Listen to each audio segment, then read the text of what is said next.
Alex started driving for Uber 6 months ago because his salary wasn't keeping up with inflation. He figured he'd drive 15 hours a week after his full-time job, make an extra $1,000 a month, and finally start getting ahead on his credit card debt. The math felt simple. 15 hours times 4 weeks times $20 an hour equals $1,200 a month. Easy money. 6 months later, Alex has made about $6,200 in gross Uber income. He feels productive. He feels like he's hustling, grinding, doing what successful people do. But last week, Alex actually calculated what those 6 months really cost him. He drove 4,200 miles for Uber.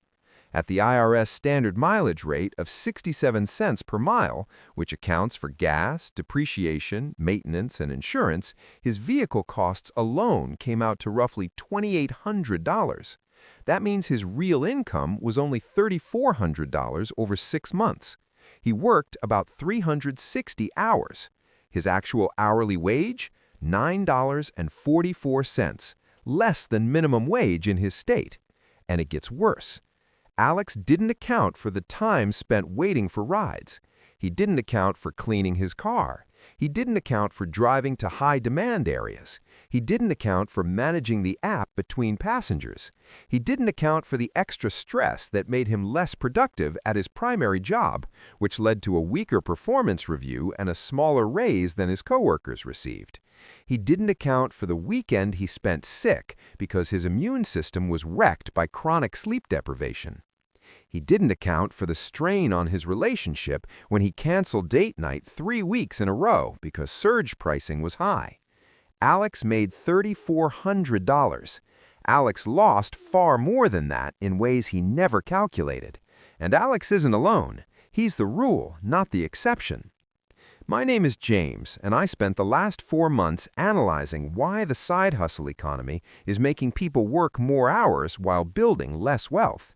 If you have a side hustle that feels like a second job but doesn't seem to be getting you ahead, if you're exhausted and still broke despite grinding nights and weekends, make sure to hit that subscribe button and give this video a thumbs up if this helps you out. Because what I'm about to show you is the hidden math of the side hustle economy, why more work often produces less wealth, why the costs you aren't tracking are quietly eating your profits, and why the entire narrative around side hustles might be keeping you poor while making you feel productive. I call it the side hustle squeeze, and once you see the real numbers, you'll never look at your extra income the same way again. Here's the thing about side hustles that Instagram entrepreneurs and YouTube gurus will never tell you. Most side hustles have a negative return on investment when you properly account for all costs. According to a 2023 survey from Bankrate, about 39% of American adults have a side hustle. The average reported side hustle income is roughly $810 per month. That sounds helpful, almost $10,000 a year in extra income. But that number is gross income, not net income, and the gap between those two numbers is where the side hustle squeeze lives. Let me show you the real math using common side hustles. Delivery driving for DoorDash, Uber Eats, or Instacart. The average reported earnings are $20 to $25 per hour in gross pay. But a comprehensive study from the Economic Policy Institute found that after accounting for vehicle costs, payroll taxes gig workers pay out of pocket, and unpaid time between deliveries, the actual median wage drops to around $10 to $12 per hour. And for many drivers, it falls into single digits. That's before you factor in accelerated depreciation on your vehicle, a real cost most people ignore because it doesn't show up as a weekly bill. A car designed to last 200,000 miles will reach that limit years earlier if you're driving an extra 15,000 miles annually for delivery work. You're slowly converting your car's value into small weekly payments while telling yourself you're earning money. Freelance and consulting work often advertises rates of $50, $75, or even $100 per hour, but those headline numbers hide the real hourly return. For every hour of paid client work, most freelancers spend another 1 to 2 hours on unpaid tasks: marketing, proposals, invoicing, client communication, revisions, admin work, learning new skills just to stay competitive.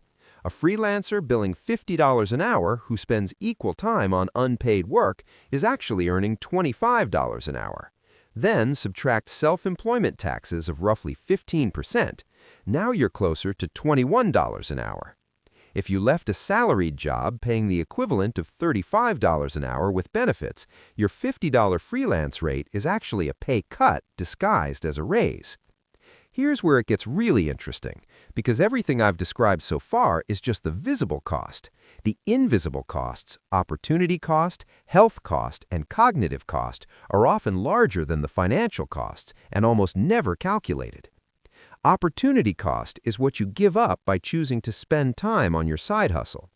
If you work 15 hours a week on a side hustle that nets you $8 an hour after expenses, you're earning $120 per week. But what if you spent those same 15 hours on skill development that increased your primary income by $5,000 a year? What if you spent them on rest and recovery that improved your performance at your main job, leading to promotions and raises than your coworkers received? What if you spent them on relationships that open doors to better opportunities? The $8 per hour you're earning isn't really the question. The real question is whether $8 per hour is the best return on your time. And for most people, the answer is clearly no.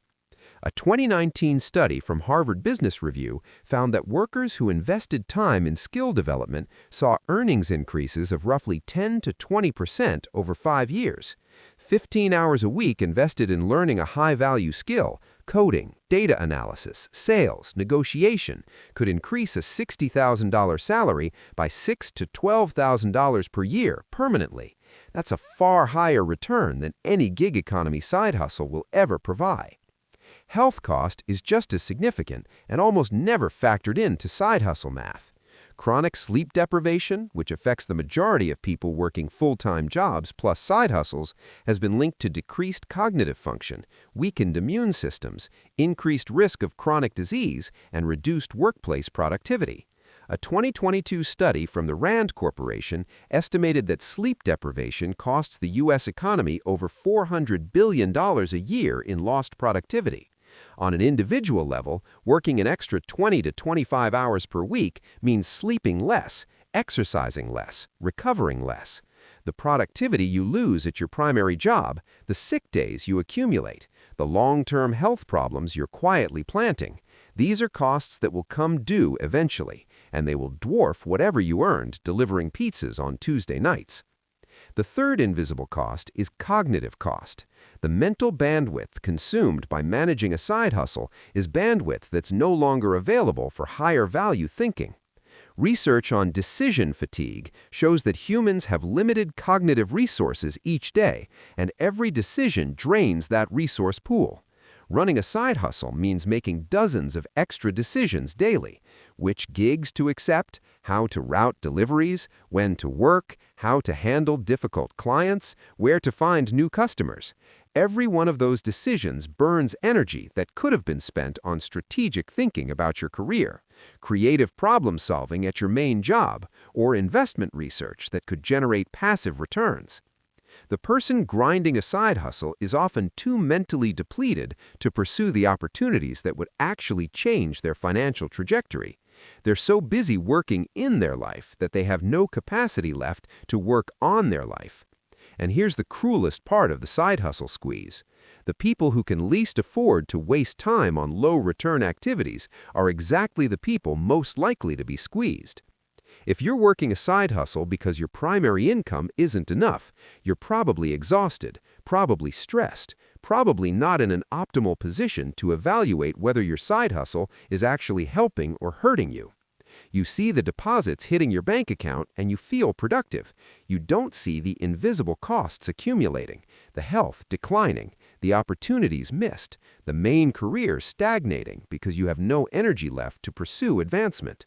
The side hustle feels like a solution. For many people, it's actually part of the trap.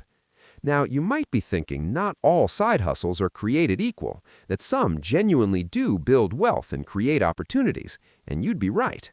Right. The real distinction is between low-leverage side hustles that trade time for money at low rates and high-leverage activities that build assets, skills, or systems. Driving for Uber is low leverage. Your income is directly capped by your available hours. The pay per hour is low and getting lower as more drivers compete, and you build nothing of lasting value. Creating a course, building a software product, developing a content platform, these are potentially high leverage. The initial time investment can generate returns that persist and compound long after the work is done. But here's what most people don't realize.